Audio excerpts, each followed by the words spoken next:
Hey guys, I'm back with another video.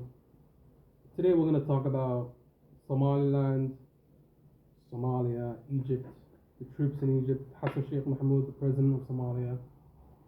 We'll talk about Al Shabaab, we'll talk about my situation, how I'm doing, and I'm just going to break down a few of the things, kind of like talk about geopolitics a little bit, but I am quite thirsty right now, so I'm going to grab some water. Where's my bottle? I don't even remember, man.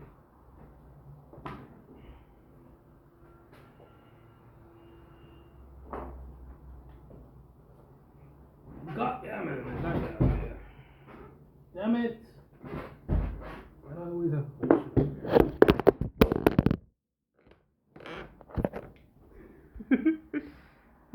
Things happen, bro. Things happen, man. Things happen. It is a bit of a troubling position, precarious position.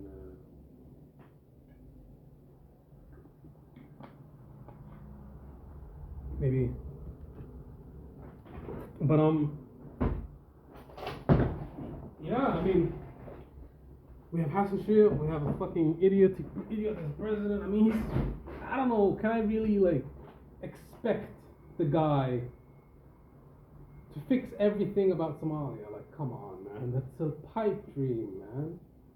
The country is already destroyed. We're already at war. We have no prospects in terms of like economy. We're not unified. We have secessionists in the north, separatist movement in the north.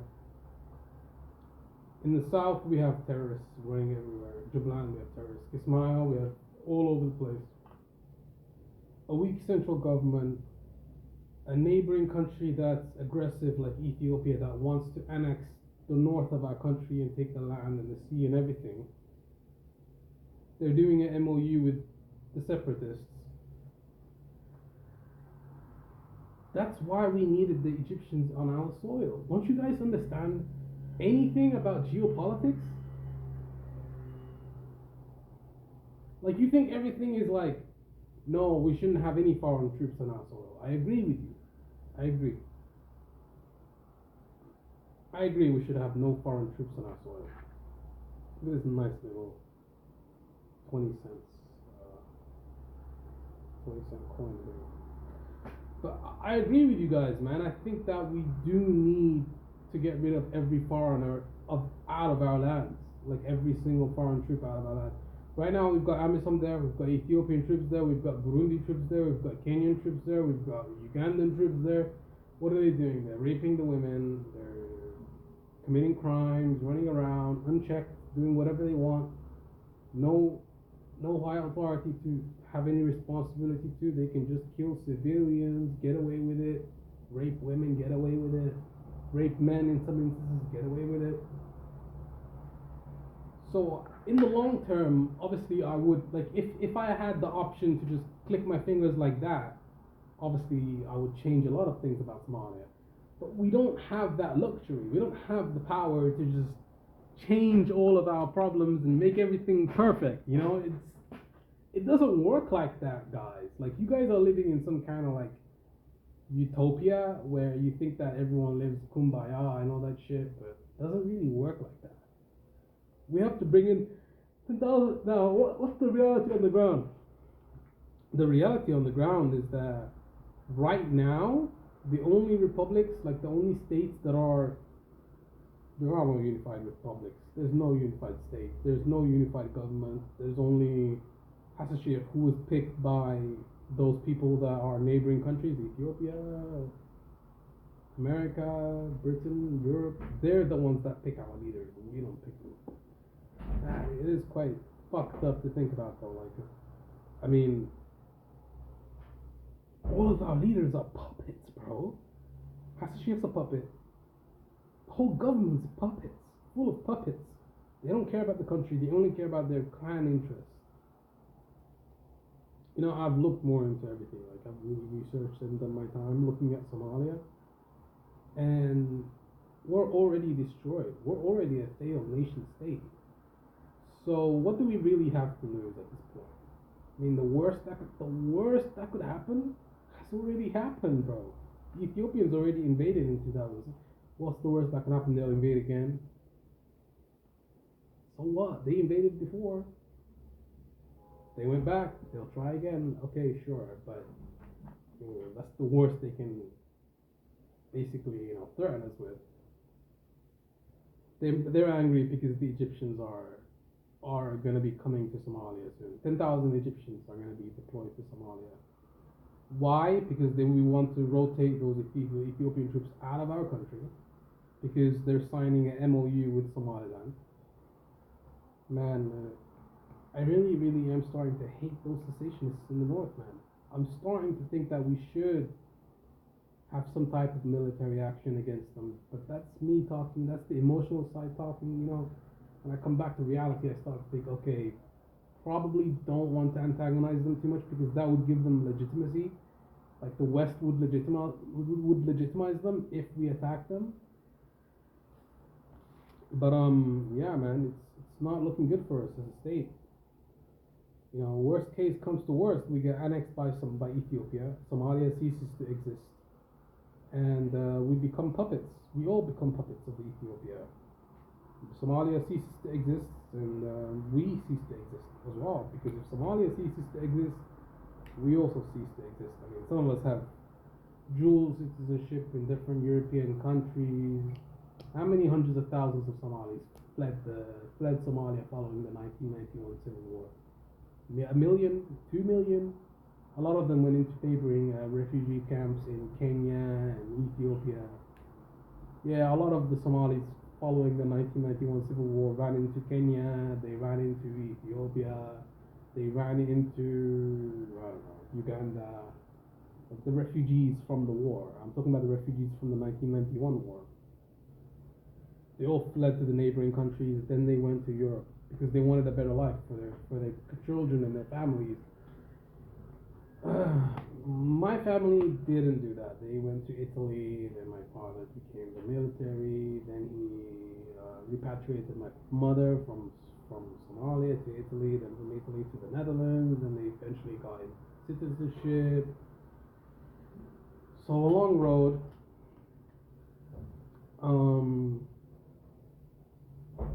But most of the Somalis that come to Europe, they come through smuggling routes, through Libya.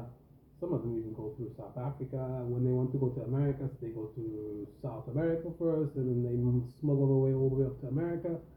From the tip all the way to the top, like for example, let's say Cuba. They're at Cuba, they have to go all the way to America, which is not that far. Cuba's not that far from America, but I'm saying, like, what if they're at Chile? What if they're in Brazil? Kind of far, relatively far, And these are all of the routes that we took to get to a better life. And why did that happen? Because of Siad Barre and the problems that we had, and why we went to war with Ethiopia over the Ogaden region. Then we lost the Ogaden region, and 1977 war, we were almost kicking their asses. We almost beat their ass. We almost got back the Ogaden region and incorporated it into the Republic of Somalia. Man, I'm still bitter about that war, even though I wasn't even part of it. I'm still bitter about the war in 1977. I'm still bitter about it, bro. I'm still bitter. Like, imagine if we had won that war, dude. Like, imagine, just think, like, just dream about that for a second. Oh my God, that would have been so amazing, dude. We would have liberated all of those people. We would have had that land. We would be stable and powerful. Somaliland wouldn't be a thing. Holy shit. We wouldn't have those terrorists running around like Al-Shabaab. Oh my God, everything would be so perfect. Like, it wouldn't be perfect. I mean, it would be perfect compared to now, what we have now. Oh my God, imagine winning Ogaden region and then reincorporating that back into our republic. Oh my God, we would have been so much stronger and more powerful now in that timeline than now. Like, all of our problems lead back to the Ogaden War of 1977. If we had won that war, that holy war of jihad, we would have actually been a country, like, powerful country. Fuck. Ethiopia, man. Goddamn Ethiopia, man. They took everything from us. They've taken everything from us. And now they want to take more. They want our land, they want our ports, they want our sea, they want everything. And the only way to resist is to play them against each other. Like, we have to play the geopolitical game, like playing East versus West, Cold War. That kind of like geopolitical maneuvering is what we need. Because Somalia doesn't stand up to Ethiopia on its own. Somalia can't stand up to other countries on their own. So they have to look at Egypt as a strategic ally to kind of like hold back Ethiopia from doing whatever they want.